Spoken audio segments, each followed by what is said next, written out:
السلام عليكم.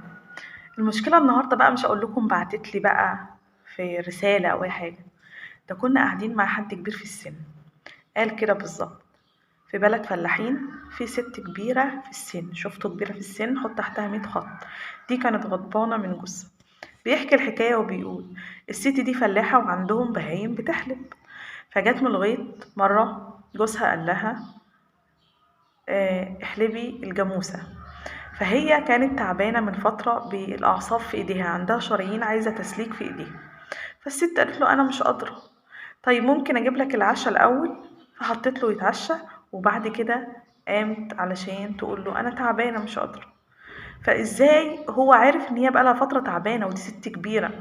وملحوظة كمان، الست دي عندها 4 صبيان في البيت متجوزين في نفس البيت، فوقها في الأدوار اللي فوقها زي البيوت اللي هي أدوار، وهي تحت خالص في الدور الأول.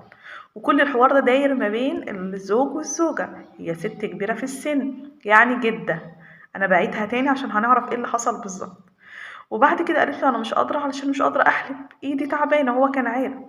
هي واقفة قريب من مكان الزريبة بتاعة الحيوانات، وهو بيرجع لها فرجعت وقعت، فنزل فوقها وقعت في قلب الزريبة تحت عند البهايم.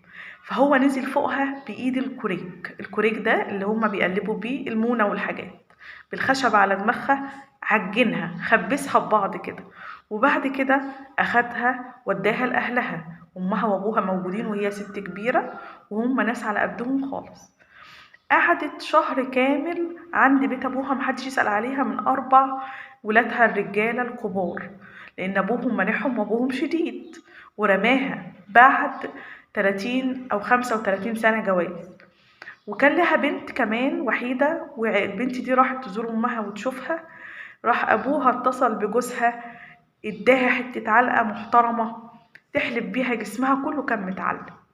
وبعد ما قدرت تتمنع عن امها ما تروحش تزور امها، وتنت امها مرميه عند جدها اللي حالته على قده، اللي نفسه يعمل لبنته العمليه اللي هي الست الكبيره، سلك شرايينها وايديها تعباها والماها.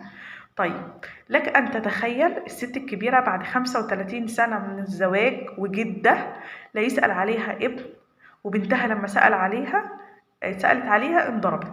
لك ان تتخيل ان الراجل ده لما راح يصلح الست دي بعد محايلات من ناس عشان يجيبها البيت، قال لابوها لما قلع الفول من الغيط هبيعه واعمل لها العمليه. حد من الناس اللي قاعد قال لهم الفول ده كميته قد ايه؟ يمكن زرع قراب، منطقه صغيره كده بيتحكم فيها وهي ست عندها اكتر من 50 60 سنه. طيب، أنا باحكي النهاردة القصة دي علشان أقول إن بنتها راحت في المكان اللي كان بأمها فيه وقالت للناس الموجودين: أنا جسمي متعلم علامة علامة من زوجي بسبب أبويا.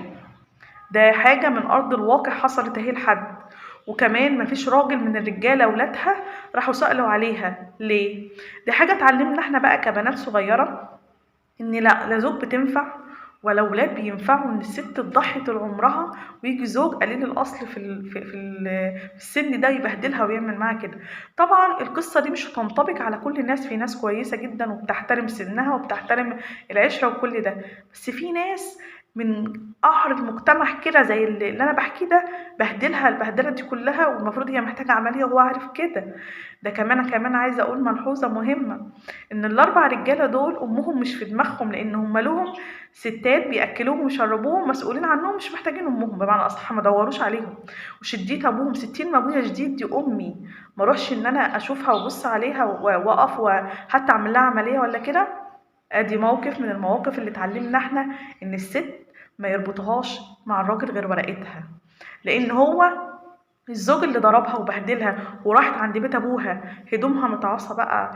يعني انا بتكلم خالص بكل بساطه من الموجود، من الزريبه اللي وقعت فيها بعد السن ده وتروح بعد العمر ده ومحدش يسأل عليها ويستخسر فيها يعمل العملية بتاعتها أو يتحكم فيها. دي حاجة صعبة جدا. حاجة اتعلمنا إن مفيش حد بينفع حد، ولا زوج ولا ابن ولا أي حد. انتي اللي بتطلعي، انتي بتضحي طول عمرك عشان ولادك، فبيجي ولاد زي كده ومحدش بيسأل عليكي والبنت طبعا اتهانت إهانة جامدة من زوجها بسبب أبوها. دي نقطة برضو البنت مش ناسياها، وإن الأب ده ظالم. أنا بقول القصة دي عشان في ناس أصلا بنفس الجبروت ده وربنا هيحاسبهم. علشان انت مسؤول عن الزوجة دي بقالها 30-40 سنة معاك على الحلوة والمرة. آخر حاجة لما هي غضبت الشهر ده، هو برضو اللي حلب الجاموسة. يعني كانت تقدر تحل الموضوع في حاجة بسيطة بدل البهدلة وقلة القيمة، وولادها الكبار وهي جدة في نفس السن ده والمكانة دي، وهي كانت تعبانة. انت برضو اللي حلبتها كان من الأول. وانا النهاردة عرضت لكم المشكلة دي عشان اقول لكم ان اللي هيسمعني هيلاقي مواقف كتيرة في البيوت بنفس الطريقة دي. دي مشكلة حصلت واتحلت حوالينا هنا في القرى أو في الأماكن الريفية، ومشكلة تحزن مش تفرح لجدة زي دي لما تقعد شهر عند بيت أبوها غضبانة، ولا حد يسأل عليها من ولادها الرجالة، وزوجها يكون سبب في ضرب بنته من زوجها. ودي حاجة تبكي، حاجة تبكي كده القلب. فاللي حصل له موقف زي كده ولا اتعرض لكده يقول لي كان إحساسه إيه ورأيه إيه لما اتحط في نقطة زي كده وهي عندها 60 أو 50 سنة.